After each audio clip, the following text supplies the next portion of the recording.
Halo teman-teman sekalian, kembali lagi bersama saya di Teman Digital, yang dimana kita merupakan suatu platform pembelajaran untuk membantu teman-teman semua meningkatkan skill di bidang IT, di bidang software, di bidang AI, dan di bidang teknologi lainnya.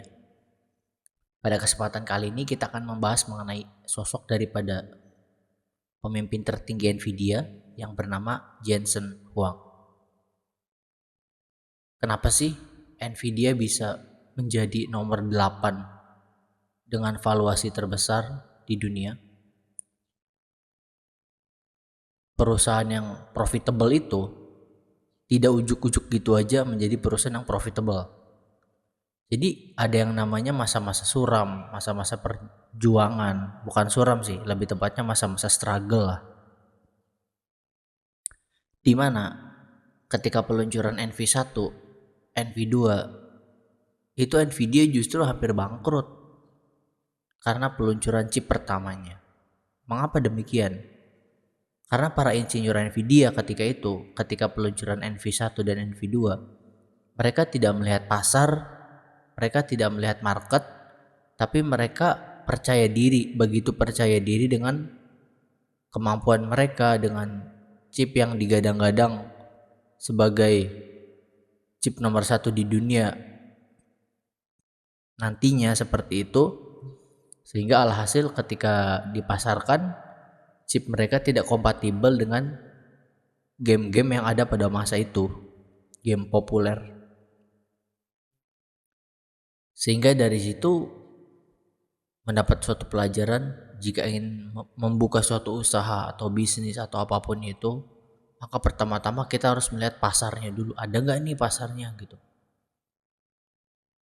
Kemudian yang kedua, di balik kegagalan NV1 NV2, kemudian akhirnya Nvidia berbenah diri menciptakan Riva 128, di mana Riva 128 ini merupakan suatu chip yang juga merupakan memiliki driver atau installernya atau softwarenya juga untuk kemudian kompatibel di PC yang nantinya akan digunakan untuk bermain game. Sehingga pada akhirnya sukses besar Riva 128 ini menjadi chip yang bisa bersaing dengan perusahaan chip pada waktu itu yang bernama 3DFX.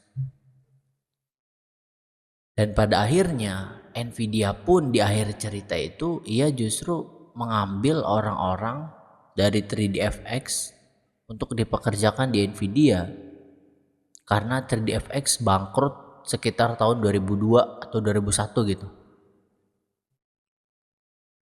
Nah, pelajaran yang diambil dari peristiwa tersebut bahwa kita harus melihat pasar, kita harus melihat peluang yang ada, dan kita jadikan peluang tersebut sebagai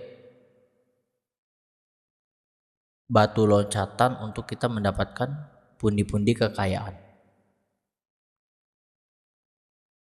Nvidia tidak berhenti sampai di situ, ia kemudian bertaruh dengan kudanya, dengan teknologi kuda, compute, unified, dan seterusnya, devices arsitektur kalau nggak salah. Nah, itu kemudian menjadi betting atau taruhan Jensen selama 16 tahun kurang lebih. Akhirnya teknologi kuda tersebut menjadi teknologi yang paten dan sudah menjadi kebiasaan yang digunakan oleh orang-orang pada masa sekarang. Misalnya untuk rendering, untuk mengolah bahasa pemrograman dan sebagainya. Itu kemudian yang merepresentasikan bahasa AI. Jadi menyatukan antara bahasa manusia dengan komputer gitu.